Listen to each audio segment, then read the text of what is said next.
when you are interviewing, right, what are some few things that you are looking for in a candidate? How would you kind of compare the importance of cultural fit with skills?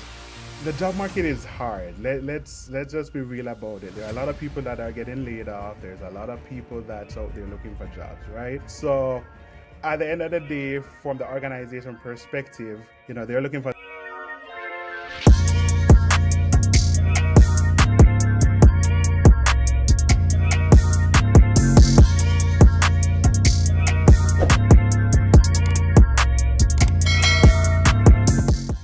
On today's podcast, we had a sit down with Nicholas, who's an expert in HR, human resource. He shared with us the power of networking. He shared with us a tips that you can use today in order to pitch yourself in less than 60 seconds. And stay until the very end because he shared tips that you can use in order to step out, although you do not have any experience.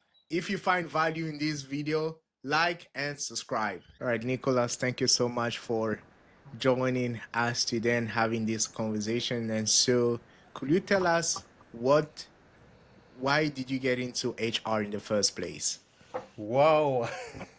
That is actually a good question. HR, I must say I fell into the profession, right? It so happened that I was at a concert and I met the CEO for Pyra. His name is Rafael Rivera. We had a conversation and he said, I'm going to invite you to a conference. The conference was about putting back the human in human resources. It so happened that I went to the conference and I was just very moved by what HR is all about. And now I'm here in HR serving the people, serving the organization. The rest is history. So I think that's my way into HR. Prior to that, I was in the teaching space. So I taught a lot of computer science courses and programming courses for sure. But that's my way into HR and no turning back. It's really just great opportunity just to be able to add value, be a strategic partner to the organizations that they serve, and just ultimately hire, train, compensate great people. Nice. And so, Absolutely. So, with being in like the HR profession, I know that you probably have to interview like a lot of people. How many people, if you had to give like a guess or like a rough estimate, how many people have you interviewed throughout your career? That's a good one. I've interviewed like few individuals, maybe close to 30, 35, thereabout. So smaller number, but great interviews, great experiences. So yeah. Okay. right. And so, when you are interviewing, right, what are some few things that you are looking for in a candidate? Of course, I understand that it depends on the job, but what exactly, what is that one thing or the one thing, what is that one thing that you say, wow, I need to hire, or at least this person is moving forward in the process? Man, at the end of the day, they have the right skills, the knowledge, the qualities that we're looking for, and just overall cultural fit within the organization. I think that's kind of very important that the person that is coming not just only have the various skills, but able to really join in the organization and come to make an impact, be able to join the teams and work together to ultimately navigate the strategic mission of the organization. So yeah.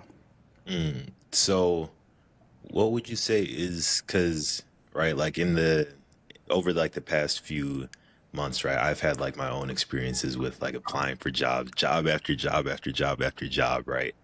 And you gotta put a lot in the pot in order to get like few results, right? With somebody who is in that space, who is in that position of looking for the jobs, you're kind of told, at least like in college, that the skills is like a really, really important piece of the puzzle. how would you kind of compare the importance of cultural fit with skills? All right, so right now it's the job market is hard. Let's just be real about it. There are a lot of people that are getting laid off. There's a lot of people that's out there looking for jobs, right? So at the end of the day, from the organization perspective, they're looking for the person that is coming in that is able to execute the job functions well, right? As well as having that the cultural fit, the competency that the organization is looking for. No, I think a lot of job applicants, they fail to like go on the company website, see what the company culture is all about, learn a little bit more about, who constitute the team, is a team like diverse and all those stuff. So I think there's a lot of missed opportunities, especially for those who are looking for jobs, really to just tap in and just focus so that they can land the right job. Like you said earlier, right?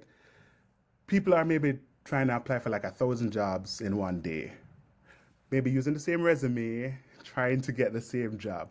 But each job is, very specific. So you really have to tailor your resume to the particular job that you're trying to find and Right. just really ensure that what the job description is asking for, your experience, your everything aligns. You have all of those knowledge, skills, competencies to make it a reality.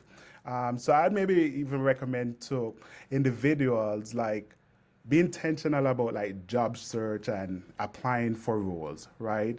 Don't send like 1,000 job, don't apply to 1,000 jobs a day because you might get 1,000 rejections, and that might just be so like depressing. It might be so hard. You might be like, what is wrong with me? Why am I not getting through? I just really want to find a job. I would maybe say be laser focused, do your research, see the companies that's out there that you are looking for, the company that attracts you, and then go on their website, see what they're looking for, ensure that, yeah, you do have the experience, what they were asking for, and then be intentional about applying and make it a reality. Right. No, that's great that you say that. And so I know AI is a big thing right now, right? And so and some companies use AI to filter through the Yeah. resume. And so how does AI go about figuring out what resume make it through the next step? So when you look at from the AI perspective, the AI is kind of navigating it from the job description, right? So let's say, for example, Sam, the job is asking for 5 years of experience as a project manager, right? But you're applying for the job, and on your resume, it's saying that you only have like 1 year experience.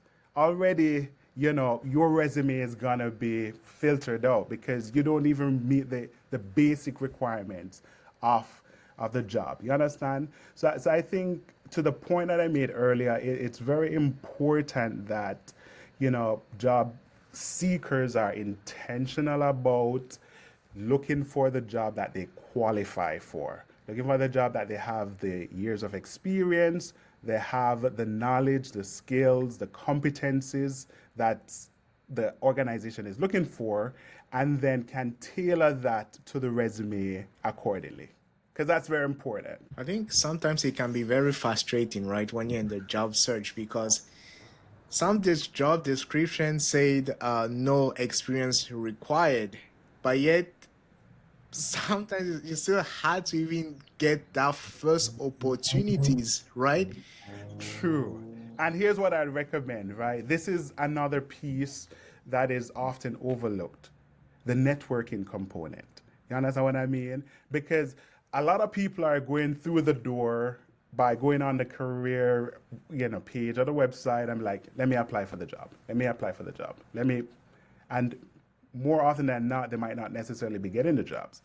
But you have opportunities to join like networking associations, of different professional clubs that are out there. And from that, you will have the opportunity to meet hiring managers, meet directors, and they can even share, hey, our company is looking to hire a program director. Our program is looking to hire an operations manager, right? And start that conversation there. You understand what I mean? Send your resume to HR at dot, dot, dot, dot, dot, and we will continue the conversation. So I think it's twofold. I'm not even lying to you. I think you can apply for jobs online, right? And you might get it, you might not get it, right? And I also think you have other opportunities where you can network. I'm a big champion with networking, because I think that is able to like add value for you, number one, and that can open doors for you that it's the hidden job market. It's the jobs that not necessarily posted online, but people are looking for somebody. So just coming from a meeting, was talking with a business owner, and in conversation she was saying, I'm actually trying to look for a payroll manager and it's taking me forever. And I'm like, yeah, okay. But maybe if you check her website, you might not even see that job listed on it. You understand what I Right. mean? She might have posted that job on Indeed, but that post might have been there like for maybe a month now trying to fill that. That's almost like an old post on Indeed. You understand what I mean? It might not be Right. showing up on the front page. So again, having those conversations with various, business leaders, being able to just introduce yourself, pitch yourself. Hi, my name is Nicholas with 10 years of experience in HR, and just want to have a conversation with you to see how I can add value to your organization. Boom, very important. Yeah, I love that because it's straight to the point.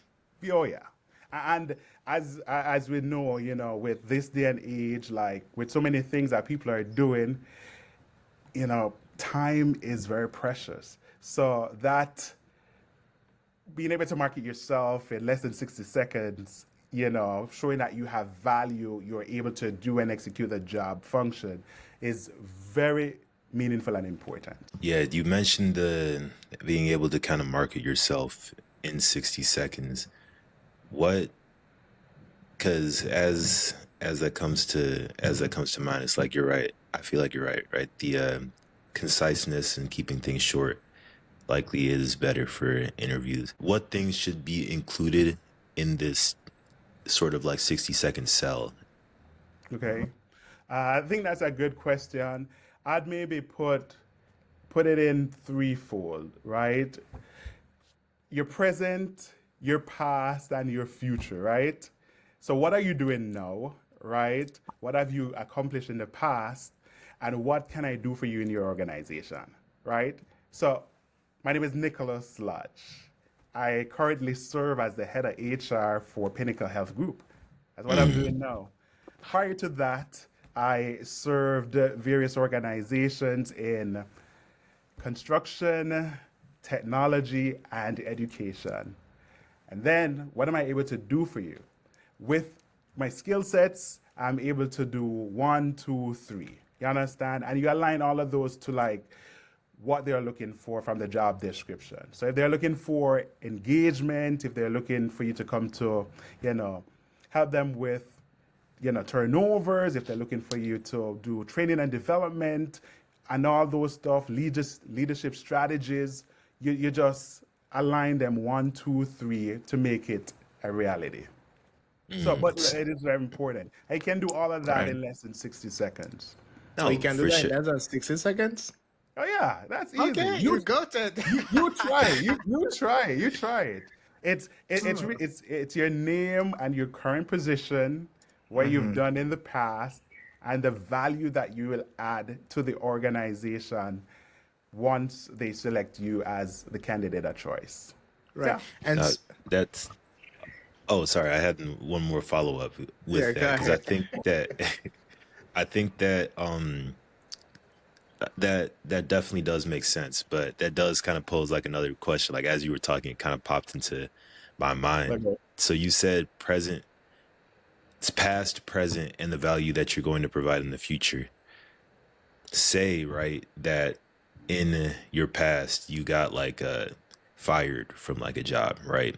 And that gets brought up in the interview, is there a certain way to kind of like address that within the interview that will still keep things good? Okay, well, to answer your question, number one, that won't be your starter pitch, though. You won't be starting Oh, with. for sure. For sure. Okay. Just You'll have be to make starting sure with. the people know. Gotta make sure the people know. That won't be your starting pitch. You'll be like, "Hey, my name is Nicholas. I got fired, but I can do this for you." Quinn, I would not recommend that as your starting point, because that might be the last conversation you have with that organization for sure. But honestly, I think if you got fired, right, and that conversation comes up, you know, just answer accordingly. What was the reason why you were terminated, right? And it could be a number of things. You understand what I mean? But I think as like a candidate, you can, I don't want to say deflect or whatever, but just answer. I would say answer accordingly, right? I don't see somebody asking a person, "Oh, so you were fired? Why were you fired?" You understand what I mean? I think there must be some leading. I maybe see some gaps in your resume. Tell me a little bit about that, right? And then you can frame the narrative, right? Well, the company laid me off, or this particular thing happened, or I decided to transition in a different direction, right? I think you have to kind of frame the narrative to ensure that at the end of the day your values are still intact. You understand what I mean?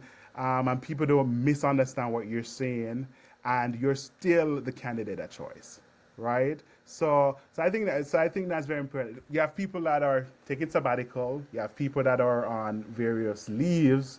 You understand what I mean? People who are like, I'm going to stay at home to take care of my kids. They are taking time. So when those conversation comes up, you just have to answer as best as you can. You understand?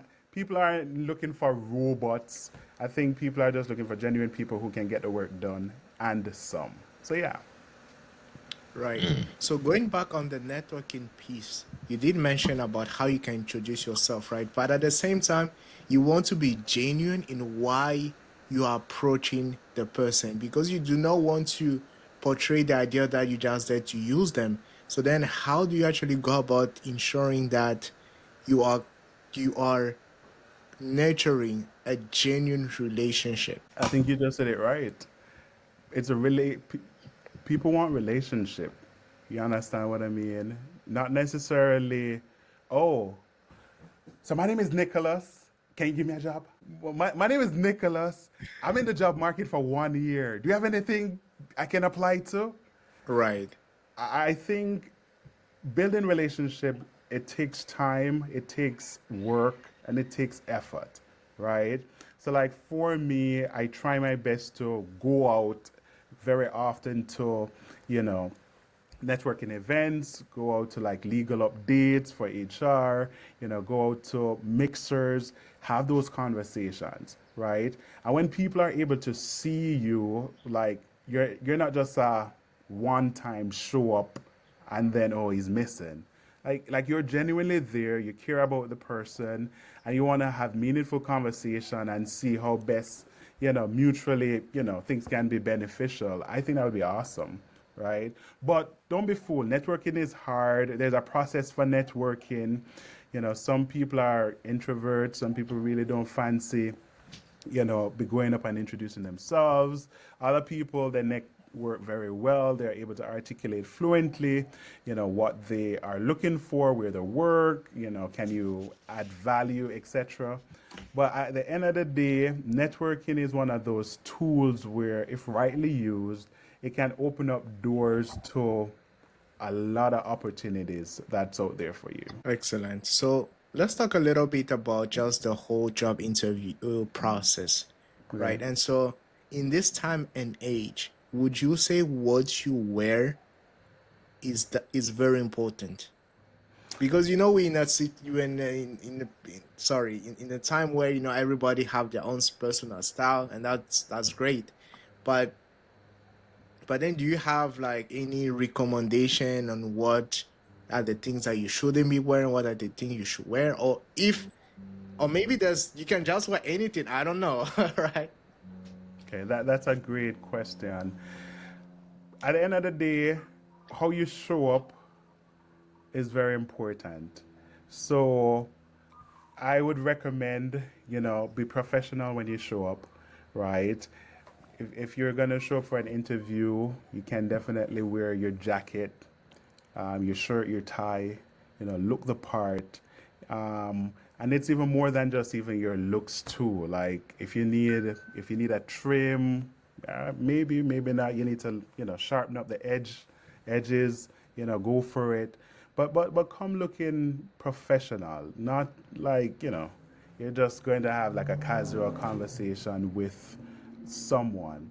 Because at the end of the day, the company wants to know that you can go out there to represent the company, right? You can speak to the various stakeholders, shareholders, and you can look the part, you can dress the part, and ultimately, as I said before, be a brand ambassador for the company. So black, could be like a blue, could be a gray blazer, shirt, a nice shirt, a tie. For the ladies, just look the part, look sharp. You don't want to like be overdoing it too. So ensure that if you have apparels, it's not the bling bling, but modest attire going into the interview. It's very important. Do you think that within 30 years from now things will change? Do you think we'll be in a position where people will be less casual, because there's a lot of changes, right, in the workplace and dress code? Sure, it's sure. And again, it depends on the job that you're going for, right? Um, uh, in COVID, some people were doing like interviews like with maybe a jacket, a top, and maybe in their pajamas, just knowing fully well that it's a Right. screen time. You understand what I mean? And when the interviews, that is like, oh, okay, I was still in my pajamas, right? Right. But I think at the end of the day, it will change, but dress to impress, full stop.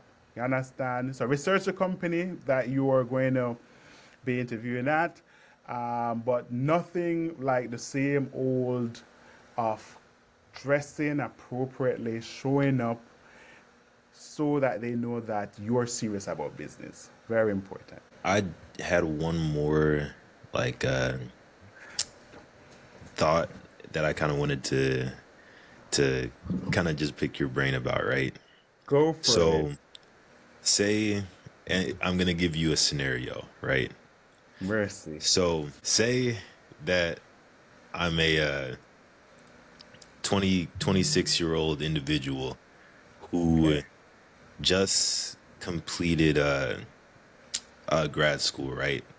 I'm Okay. applying to, you know, I'm applying to a job right now, but previously didn't really have a ton of job experience because of various reasons. I was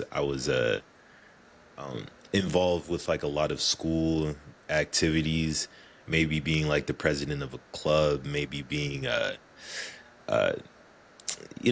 different things that school offers, right? How would you recommend that somebody in that situation formulates their interview to make up for the lack of job experience that they may have? All right. So that's a great question, right? I think a lot of companies are looking for entry level experience, folks maybe 0 to 3 years of experience, right? I believe you just have to craft your resume showing actionable items that you've accomplished in the volunteer roles. If I'm hearing you clearly, right? So let's say you're a student president, right? What are some of the like quantifiable metrics that of things you'd have accomplished, right? Did you just sit there for 1 year and say that I'm president? Or, you know, did you enhance various clubs by X%? Did you, um, you know, put on initiatives that foster, growth and development for, XYZ? So I think there are quantifiable metrics that you can list, even in the volunteer role, that organization will find very meaningful and be like, okay, this guy is very serious, or this person is very serious about, um, we was serious, and we want to use this opportunity to hire him, get him in the door. So all those like school activities, it's just very important that we're doing things, but there's matrix at the end of the day. The metrics is there to prove that I served in BSU and I was able to do one, two, three. I was a president of Enactus and I brought the students to winning, I don't remember the competition, but Yeah, Enactus, Inactus, yeah. they won the global competition Right. through one, two, three strategies. And it speaks volume of itself. And at the end of the day, when you go into the interview, boom, my name is Quinn, and I'm excited to share that I have accomplished one, two, three, and I am your candidate of choice. Let me tell you why. Oh, okay. I It's That's like very that smooth. intro. Yeah, that's very smooth. That's very smooth. Well, before we end, is there any other advices that you can give as it relates to helping younger people in their between 20 and 30s to secure the next job? All right. Well, first of all, thank you so much for having me here. A great conversation indeed. What I recommend is be intentional about the job search, right? In this day and age where there's a lot of layoffs that's happening, a lot of people that are in transition, a lot of people that are looking for jobs, you have to be laser focused on what you want, right? So I'd recommend for you to go on the various company websites, look at the job postings that they have and see if your skills, your knowledge, your competencies align, right? And ultimately, if that's a company of choice you want to be a part of. Next, you can do a couple things. You can apply on the company's website. One, you have tools out there like LinkedIn where you can meet individuals, you can meet talent um, individuals, you can meet recruiters there and share a quick intro. Hi, my name is Nicholas. I saw this position on your company's website, and I'm interested to learn more about this opportunity, right? So there are different ways for you to have those conversations to at least get the opportunity just to introduce yourself from the interview standpoint. Additionally, I recommend like networking. I think networking is very important, but in today's day and age where you have a lot of associations, you have a lot of professional clubs, it's very important that you spread your wings. For those who are in healthcare, you have ACHE, right? For those who are in, HR, you have SHRM, you have also PYRA. I know you have project management, they have their association. So just get involved, like network, network, network. And ultimately, you will land that job through coaching, consistency, and just being laser focused on what job you want at the end of the day. That sounds amazing. Well, appreciate you for coming on, Nicholas. I'm sure I can speak for Sam and everybody else that's watching when I say that this was like a very helpful and a very insightful episode. So thank you very much for that. Thanks. Thanks for having And me. of course. And, for everybody else, appreciate y'all for watching. Appreciate y'all for being a part of the 1%. And we shall catch y'all in the next. Oh, like the video. And we shall catch y'all in the next video. Take care.